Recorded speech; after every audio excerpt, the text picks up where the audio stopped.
Je pense que le devoir qu'a un sportif, en tout cas, c'est de s'engager, d'être engagé. Moi, je me suis engagé dans cette voie et ça passe par là, ça passe par la transmission, faire comprendre aux enfants que voilà, notre planète, il faut en prendre soin. Et voilà, c'est des petites actions, plus d'une petite action qui font des les grandes petits choses, ruisseaux font les grandes rivières. C'est exact. Mais vous-même, Sébastien Chabal, vous avez toujours eu une sensibilité à l'environnement, au développement durable, dans votre vie de citoyen au quotidien? Alors pour être très honnête, pas du tout. Non, c'est pas du tout, mais pas trop, parce qu'on entendait. Je suis un peu comme tout le monde.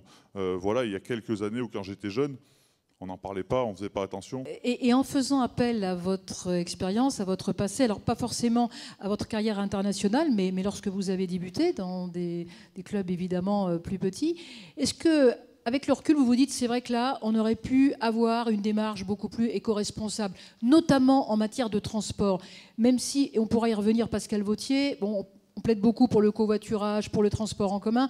En même temps, c'est peut-être pas aussi facile partout. Il y a peut-être des endroits en France où c'est pas facile, il n'y a pas de transport en commun pour aller sur un lieu de tournoi ou aller à l'entraînement. Est-ce que c'est quelque chose qui vous a marqué ?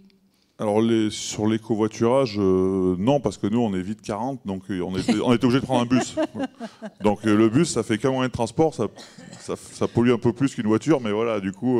Mais c'est vrai que dans certains clubs professionnels dans lesquels jouer, on a des partenariats avec de l'eau, des fabricants d'eau, donc qui nous fournissent de l'eau. Et c'est vrai que les clubs aujourd'hui sont attentifs à ça, parce que généralement on mettait un pack de 50 bouteilles et puis tous les joueurs venaient, buvaient 3 gouttes, jetaient la bouteille parce que tu es à l'entraînement, tu es en train de courir. Et aujourd'hui quasiment tous les clubs ont des gourdes dominatives pour chaque joueur. Et du coup voilà, à la fin, parce que des fois, à la fin de l'entraînement, c'est une catastrophe. Il y avait 60 bouteilles par terre, à moitié vides, à moitié pleines. Et à la fin de l'entraînement, elles finissaient à la poubelle. Donc c'était dramatique. Et c'est vrai que ça m'a marqué, le fait de faire attention à la gestion de l'eau. Ouais. C'est quoi le concept de ces terrains multisports? En quoi c'est éco-responsable? C'est éco-responsable parce que c'est un terrain qui est éco-conçu, voilà, avec des matériaux recyclables. Je ne vais pas rentrer dans le détail de tous les produits qui composent le terrain, mais on peut parler de la pelouse synthétique, voilà, qui est une pelouse non lestée, où déjà on a éliminé les granules. Les granules sont souvent des pneus broyés et qui sont compliqués à recycler. Et la fibre est pour majorité des bouteilles de plastique recyclées. Donc voilà, c'est un exemple et c'était important pour moi d'essayer d'apporter un produit qui ne finisse pas dans un endroit où on ne puisse pas le recycler, on ne sache pas quoi en faire. On trouve tellement de produits aujourd'hui, bien qu'il y ait beaucoup de choses qui bougent, qui évoluent. Voilà, il fallait apporter une petite pierre à l'édifice à ma petite échelle et je suis plutôt fier et content de ça. Je crois que le sport est universel, c'est à peu près la seule religion qu'on partage tous et que ça peut véhiculer des messages forts.